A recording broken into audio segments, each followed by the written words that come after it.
When am I going to be able to buy one of them Roadsters? When's that happening? Well, I can't, say exactly when, but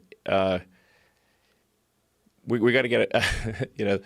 This COVID thing's kind of thrown us for a loop. I'm sure.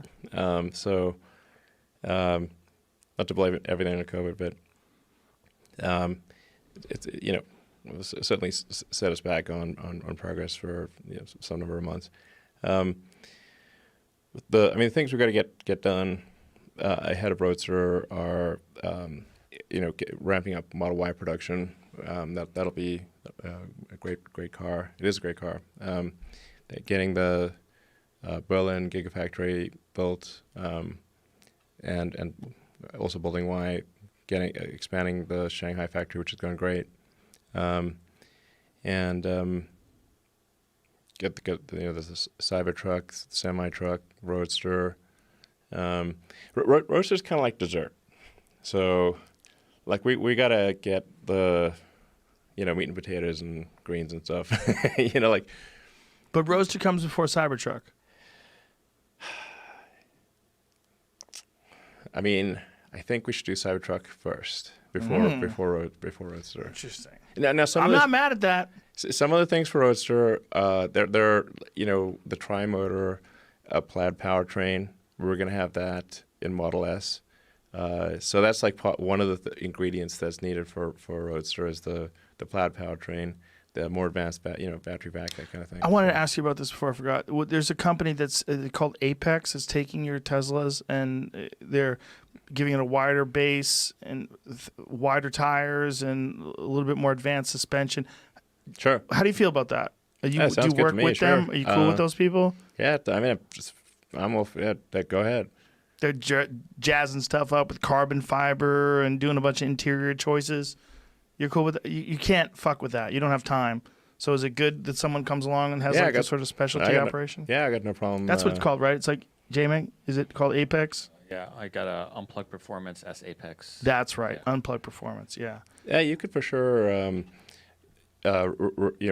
lighten the car up and improve to tire traction. And have you seen that company's stuff, what they do? I don't know specifically, but it's pretty dope. Yeah. They make a pretty dope looking. They take Model S and they widen it and give it a bunch of carbon fiber. That's it right there. Cool. Ooh la la! Look at that. That looks pretty nice. Yeah, it does.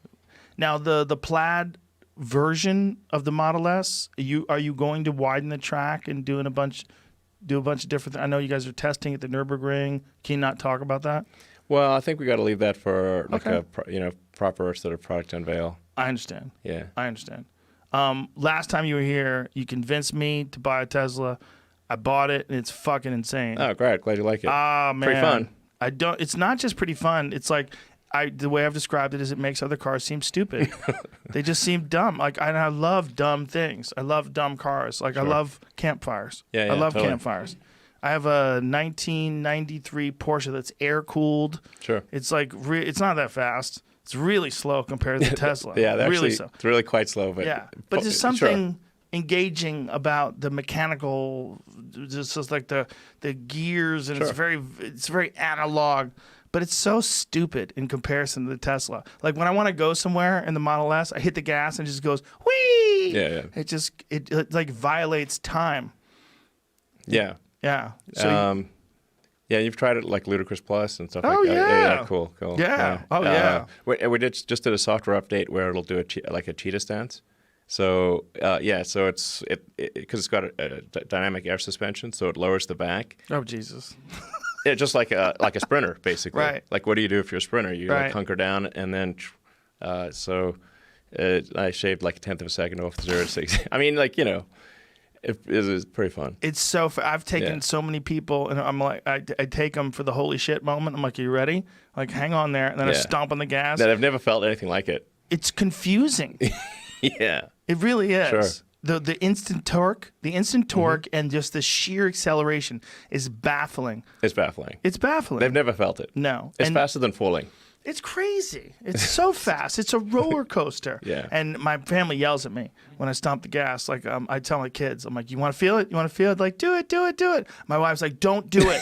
Yeah. Boom. What? Yeah. And even if I just do it on the highway for a couple of seconds, Yeah, it's it's very fun. exciting. Yeah. It's very It's like fun. having a roller coaster on tap, you know? It really is like a roller coaster on tap. Yeah. Without the loop-de-loops. But it's the pinning to your seat. It seems like you're not supposed to be able to experience that from some sort of a consumer vehicle that you can just a regular person could buy if you have the money. It seems too crazy. And then the idea that this Roadster is a half of a second faster than that. Yeah. That's madness. Well, with the Roadster, we're going to do some things that are kind of unfair. So we're going to take some things from kind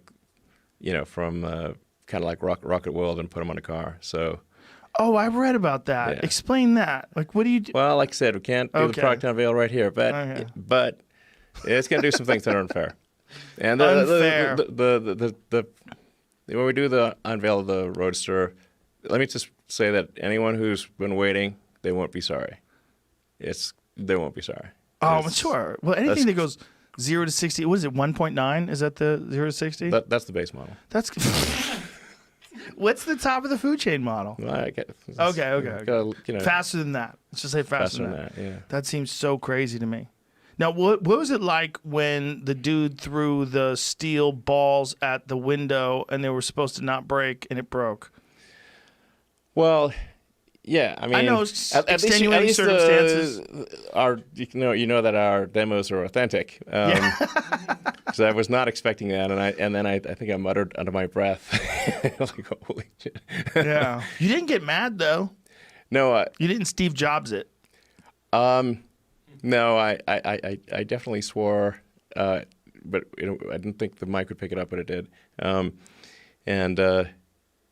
But so, like, we practiced this, behind the scenes. Yeah. At Tesla, we don't do like tons of practice for our demos because we're working on the cars. Like we're building new technologies and improving the fundamental product. So we're not spending doing like hundreds of practice things or anything like that. We don't have time for that. But just hours before the demo, both Franz, is a head of design, and I were in the studio throwing steel balls at the window and just bouncing right off. I'm like, okay, this seems pretty good. Seems like we got it. Okay. And then we think what happened was that when Franz hit the door with the sledgehammer, show like this is like exoskeleton, high strength hardened steel. You can literally wind up with a sledgehammer, full on double handed sledgehammer, and hit the door, and there's not even a dent. It's cool. But we think that cracked the corner of the glass at the bottom. And then once you crack the corner of the glass, it's game over. So then when you threw the ball, that's what cracked the glass. So in hindsight, it didn't go through, though. It didn't go through. That's true. It didn't shatter the whole thing like a regular window would either, which would just dissolve, right? So in hindsight, the ball should have been first, sledgehammer second. Yeah. You live, you learn. Yeah, exactly.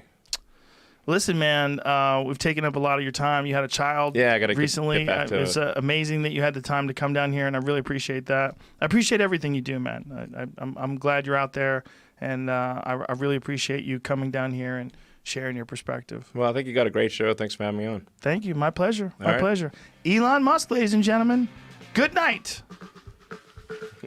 All right, that should get a little play. That was great.